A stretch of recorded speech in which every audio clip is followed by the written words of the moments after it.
პარლამენტის თავმჯდომარესთან, როგორც იმ ორგანოს ხელმძღვანელთან, რომელიც კონტროლს უწევს აღმასრულებელ ხელისუფლებას, ჰქონდა საუბარი თავდაცვის სამინისტროში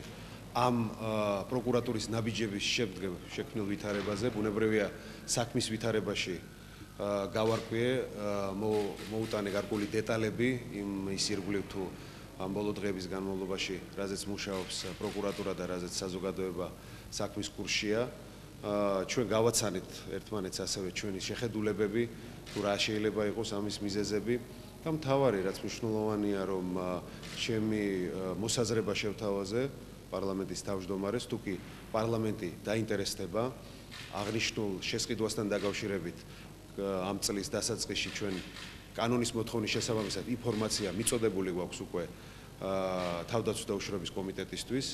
და თუ კი სურვილი იქნება პარლამენტის ან კომიტეტის